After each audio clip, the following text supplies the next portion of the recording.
10 बजे से, या फिर आपकी ये जो रेड लाइन है ना, रेड लाइन ये देखिए आप,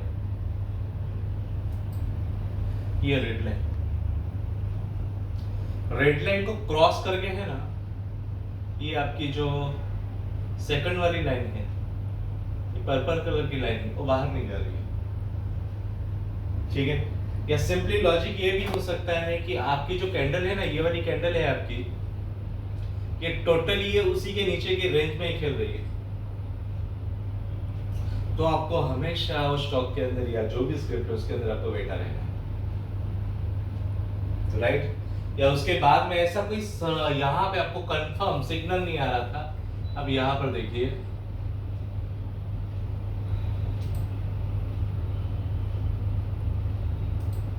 देखिए कहीं मुझे आपको सिग्नल आ रहा है क्या? विदाउट एनी इंडिकेटर अगर हम देख रहे हैं, यहाँ पे देखिए, अब ये कैंडल देखिए,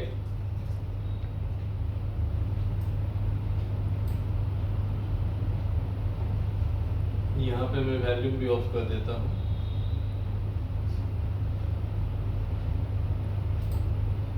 सी यहां से देखो, जैसे यहाँ पे यस्टरडे वाज क्या था, ये 10 हो गया, ये 950 हुआ, देखो ये लाइन मैंने खींची है, ये पहली वाली लाइन आप देखिए, ये वाली, ठीक है। पहली कैंडल आपके विट्रस आई, विट्रस के बाद में देखो ये कैंडल है, कि यहां से कंफर्मेशन क्या आता है,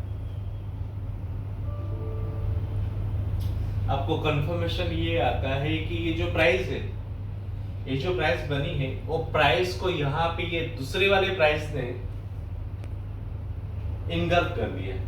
देखो यहाँ पे देखो इतनी सारी प्राइस चल रही है, यहाँ पे देखो एक डोजी पैटर्न चल रहा है, यू नो, और डोजी पैटर्न के बाद में बड़ा यहाँ पे एक बड़ी कैंडल बनी है, अलाउ रिट्रेस में गई है, लेकिन कैंडल बनी है, प्रेशर आया हुआ, देखो ये कैंडल, उसके बाद में देखो कंफर्मेशन ये आ गया आपका, तो उसके बाद में फिर आपका स्टॉप लॉस बनेगा ये वाले कैंडल का,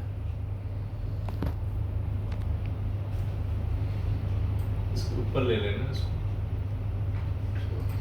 ये लाइन भी ऊपर ले लो इसको, ये आपका स्टॉप लॉस यहाँ पे, ये नीचे वाला, ये वाला, हाँ ये आपका स्टॉप लॉस बनेगा,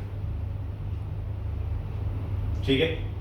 क्योंकि कंफर्मेशन हमें कहां से मिला, देखो ये पहले डोजी चल रही थी आपकी, ठीक है, डोजी के बाद में देखो ये पूरा यहां तक डोजी चल रहा है, उसके बाद में एक बड़ी कैंडल बनी, उसके बाद फिर यहाँ पे पूरा कंफर्मेशन बॉडी के साथ बनी, तो उसके बॉडी के साथ में बने जो कंफर्मेशन जो कैंडल ने हमें दिया, तो उसी कैंडल का आपको क्या कर लेना है, उसका हाई को आपको या फिर लो उसका आपका स्टॉप लॉस रहेगा, बस वहां से लेकर ट्रेड कर दीजिए। उसके बाद में देखो यहाँ पे कोई भी इस तरह से ग्रीन कैंडल आपको दिखाई दी, कोई डेटा में दिखाई दे रहा था, तो सब कुछ आपके फेवर में था, बाहर निकलने की कोई भी जरूरत नहीं, तो फिर आपको उस समय में क्या है, स्टॉप लॉस आपको थोड़ा सा ट्रेल कर दे जाना है, ठीक है। अब स्टॉप लॉस ट्रेल करोगे then you will get a position आपकी बढ़ती रहेगी। निफ्टी का क्लियर हुआ, उसके बाद में देखो आपका बैंक निफ्टी का भी उसी तरह से, देखो इंडसइंड बैंक निकालो,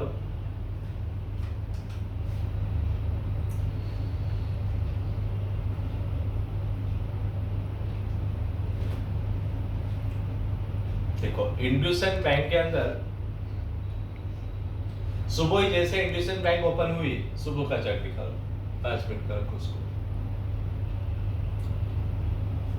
देखो अंदर खींचो, देखो यहां से देखो, ठीक है, देखो यहां से, इससे पहले भी कैंडल में वीकनेस थे, इसके पहले के सेशन में आपको वीकनेस दिखाई दे रही कि नहीं, यहाँ पे दिखाई दे रहे थे ना, देखो यहां से देखो कितना रिट्रेस मारा, उसके बाद फिर से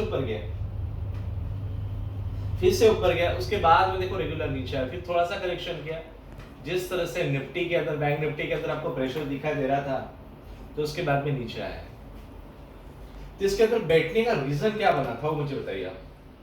वन डे की टाइम फ्रेम पे बैग वैल्यू में सबसे पहले तो हमने देखा कि इसका वैल्यू ना वन डे के ऊपर है ना बड़ा वैल्यू। उसके बाद में हमने देखा इसका रेजिस्टेंस वो भी बहुत स्ट्रांग था। तो यहाँ पे हमारा बैठने का रीजन ये बनता है कि इसके अंदर निफ्टी के अंदर या बैंक निफ्टी के अंदर थोड़ी भी गिरावट आएगी ना, ज्यादा से ज्यादा गिरने वाला ये है, ज्यादा से ज्यादा गिरने वाला ये है। आपने कोटक बैंक देखा? हाँ। अर्ली मॉर्निंग में कितना गिरा था? बहुत गिरा था, 45 रुपीज। इतना उसने मैंने यहाँ तक 45 रुपीज गैप डाउन गिरा। क्यों गिरा? क्योंकि उससे पहले वो ओवरबॉट हो चुका था। तो हमने काफी बार देखा कि जो भी ओवरबॉट होता है ना, जो भी ओवरबॉट हो जाता है वो उसके अगले प्राइस से, उसके अगले रजिस्टेंस से क्या हो जाता है, वो अगले रजिस्टर से डेफिनेटली वो रिटर्न आ जाता है। तो ये चीज पर हमेशा आपको फोकस रख लेना।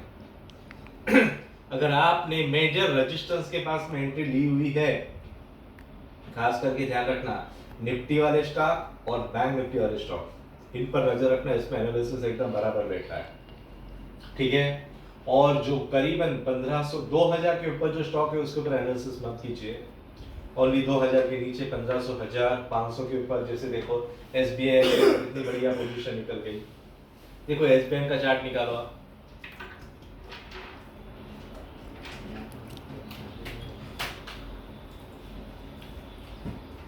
एसबीआई पर मुझे वन डे का चार्ट दिखाओ।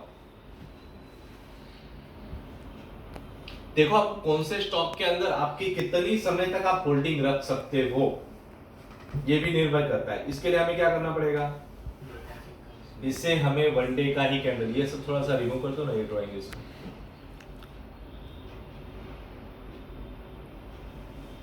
देखो प्राइस देखो उसकी कहां से रिजेक्ट मारा उसने, 600 का देखो अपना, 610 का देखा, 610 के ऊपर एक लाइन खींच लो, राइट। 610 आपने देखा, देखो 610 से लेकर ये आपका स्टॉप लॉस बन गया और ऑलरेडी रेजिस्टेंस भी था, वहां पे था ना रजिस्ट्रेशन, यहाँ पे रेजिस्टेंस भी था, वहां से एग्जैक्ट रिटर्न है। उसके बाद में उसको टच किया क्या उसने, गया। देखो वहां से वो धीरे धीरे धीरे, देखो यहाँ पे भी एक अप साइड उसका मुंह आया था, लेकिन किस तरह से सस्टेन हुआ, बिल्कुल भी सस्टेन नहीं हुआ। उसके बाद में देखो ये देखो, मतलब जब भी अपसाइड कैंडल बनाता था वो वीक बना के नीचे आ जाता था, बॉडी छोटी आती थी। मतलब हमने उसको यहाँ पे भी ऊपर गया तभी हमने भी होल्ड किया, यहाँ पे भी होल्ड करना था, यहाँ पे भी होल्ड करना था। देखो उसके बाद में अभी तक उसने कोई नीचे निकलने का रास्ता दिया है क्या? अब देखो यहाँ पर जैसे मैं इसको देख लेता हूँ, अभी के डेट में देखो यहाँ पर एक लाइन मारो, बिल्कुल एग्जैक्टली ये क्या कर रहा है,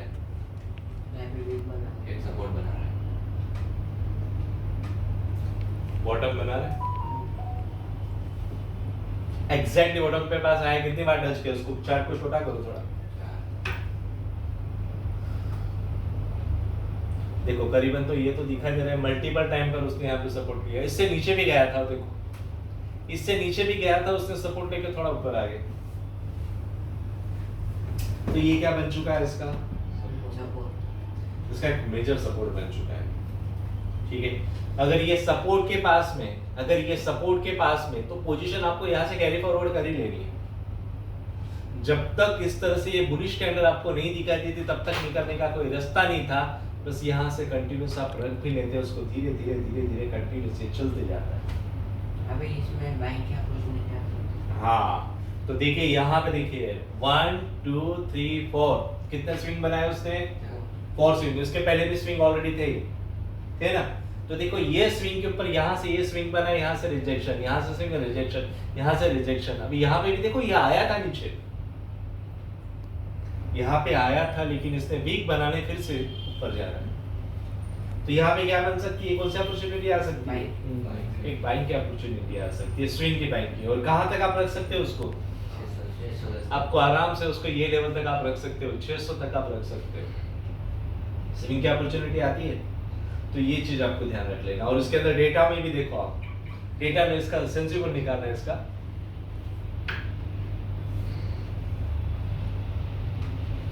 देखो सेंसिबल के अंदर भी ये चीज बिल्कुल क्लियर दिखाई दे रही है आपको।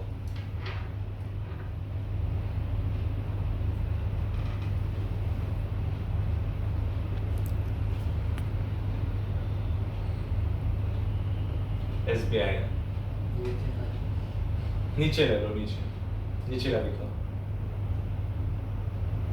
देखो यहाँ पर देखो, आगे बिल्कुल सपोर्ट के पास में आ गया।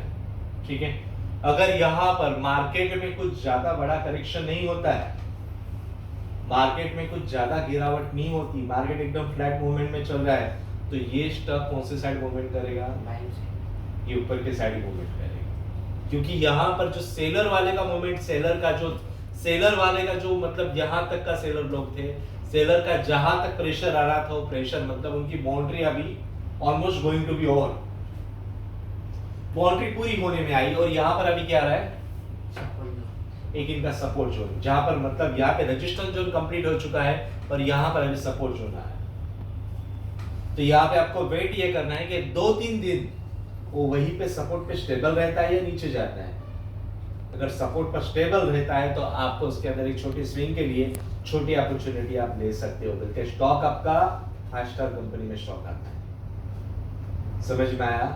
हमने उसको कहां पे लिया है? 600 600 उसका टॉप था, टॉप को हमने छोड़ दिया, हमने एग्जैक्टली बॉटम पर आके हमने पोजीशन लिया। समझ में आ रहा है? बॉटम पे आके हमने पोजीशन ली है, तो बॉटम पे आके पोजीशन क्या होता है? ऑलमोस्ट आपको बाइंग की अपॉर्चुनिटीज खुल जाती है, लॉसिंग के चांस आपके ऑलमोस्ट खाली हो जाएंगे। अभी निफ्टी अगर गिरेगा तो कहां तक जा सकता है? मुझे आपके ऑप्शन चेन दिखाओ थोड़ा सा, ऑप्शन चेन समझ में आता है? देखो थोड़ा थोड़ा दिखा देता हूँ। देखिए मैंने उस दिन आपको बताया था call writer put writer, call writer put writer दिखाया था मैंने आपको। तो देखो ये साइड वाले होते हैं, ये साइड कौन से होते हैं?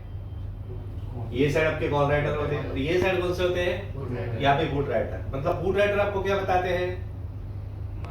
एक सपोर्ट बताते हैं आपको। ये देखो ये वाले सपोर्ट बताएंगे आपको, ठीक है, और ये वाले कौन से बताएंगे? ये रेजिस्टेंस बताएंगे, रेजिस्टेंस बताएंगे मतलब। और यहाँ पे ऑलमोस्ट टोटल किसकी पोजीशन दिखाई जाती है? राइटर वालों की पोजीशन दिखाई जाती है। यहाँ पे बायर के हिसाब से हमें इससे समझना नहीं, इसे ऑब्जर्व हमें एज अ सेलर के हिसाब से ऑब्जर्व करना है, ठीक है। देखो यहाँ पर आप देखिए, यहाँ पर अभी देखिए पोजीशन में देखिए, ओआई में देखना है, OI it means open interest. देखो यहाँ पे देखो ये स्ट्राइक प्राइस पर देखना हो, यहाँ पे 19,300 350 400, और यहाँ पे ना राउंड फिगर आपको देखना है, 50 के मल्टीपल पर नहीं देखना है आपको। जैसे 900 ये 19,300, उसके बाद में 19,400 19,500, मुझे कहां पर आप बताइए कहां पर संख्या जाता है? नंबर्स आपका कॉन्ट्रैक्ट ये साइड में जाता है या ये साइड में जाता है? यहाँ पे सबसे नजीक वाला कौन सा आ रहा है? देखो यहाँ पे 52, उसके बाद में देखो ये वाला है, देखो 19,400 का। यहाँ पे भी क्या हुआ है?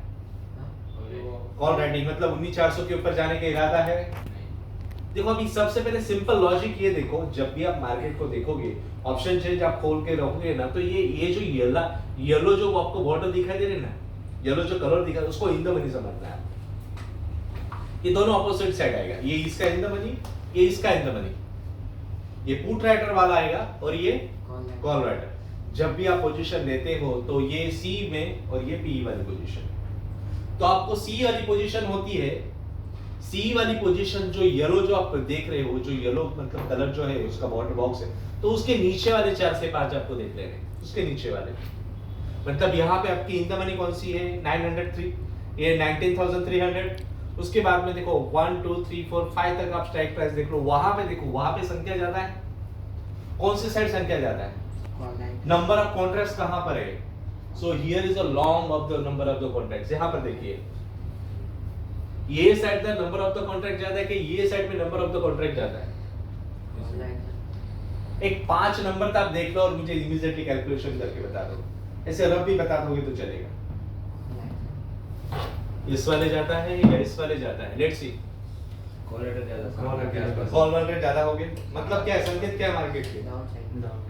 मतलब यहाँ पे अभी पोजीशन किसके हाथ में चली गई है? टोटली कॉल राइटर, मतलब सेलर वालों के हाथ में पोजीशन चली गई। तो ऐसे पोजीशन में बाय करना सही होगा? ऐसे पोजीशन में आप इन्वेस्टमेंट करोगे तो सही होगा? बिल्कुल सही नहीं होगा, ठीक है। क्योंकि यहाँ पे आप देखिए और यहाँ पे देखिए ये कहाँ तक उसका सपोर्ट बनाया हुआ है,